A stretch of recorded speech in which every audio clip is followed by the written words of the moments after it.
Welcome back to the program. Into ASEAN interview now, we take a look at Malaysia and how it has contributed and changed and transformed until what it is today ever since August 1957, where it was freed from British colonial rule. ใช่แล้วกันในส่วนของอาเซียนอินเทอร์วิวในสัปดาห์นี้นะคะเราจะไปดูประวัติศาสตร์ของมาเลเซียก่อนที่จะมาถึงจุดที่เลือกตั้งในครั้งนี้กันค่ะ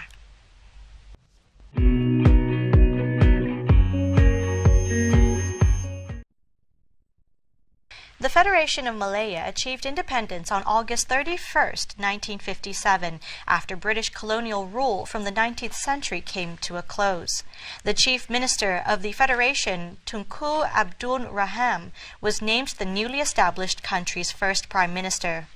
6 years after, on September 16, former British colonies Singapore as well as Sabah and Sarawak on the northern Borneo joined the federation to form a 14-state federation of Malaysia. But the federation did not last more than 2 years, when Singapore withdrew due to political disagreement with Tunku Abdul Rahman on Chinese communities, leaving Malaysia with 13 states. Mahathir is by far the longest-serving Malaysian prime minister. During his 22-year term, he modernized the commodities-dependent economy that he inherited with industries ranging from electronics to vehicle manufacturing. In the 1980s, many opposition and civil society leaders were jailed without trial, and newspapers critical to Mahathir's administration were shut down. Many remember the accusations against him of cronyism, undermining the judiciary and suppressing dissent. The feud between Mahathir and his former deputy Anwar Ibrahim, who was sacked in 1998 and jailed the following year on charges of corruption and sodomy, has shaped the country's political landscape over the past 2 decades. Anwar said charges were politically motivated.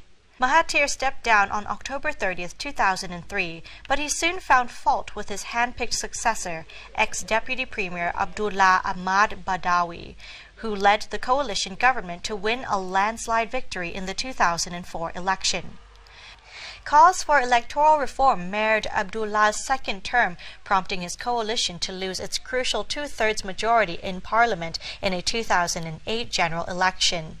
Abdullah resigned the following year and handed over premiership to Najib Razak, the eldest son of second Prime Minister Tun Abdul Razak Hussein in 2009.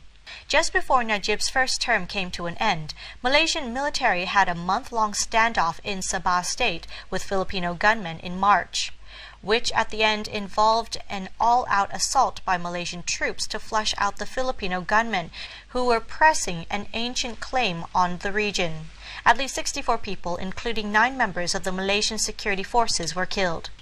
In the 2013 election, the ruling coalition secured only 60% of a total of 222 parliamentary seats, with less than 50% of the popular vote, amid continuous calls to reform the gerrymandered electoral system that was said to be also prone to cheating and bias.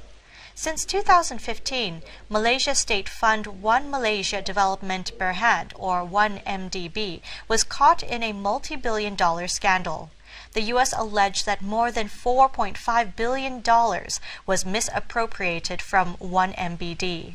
About $681 million was alleged to have made its way into Najib's bank account. But he was cleared by Malaysia's Attorney General, who said the money in his account was a gift from the Saudi royal family. The relationship between Malaysia and North Korea has been on ice following the murder of Kim Jong-nam, the estranged half-brother of the North Korean leader, at its international airport.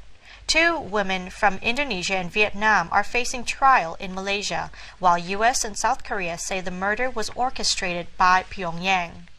After celebrating the country's 60th anniversary in August 2017, Najib dissolved the parliament, paving the way for a general election, where he would face former Prime Minister Mahathir from the opposition, in arguably the toughest battle for the ruling coalition that has been undefeated and ruled Malaysia since its independence.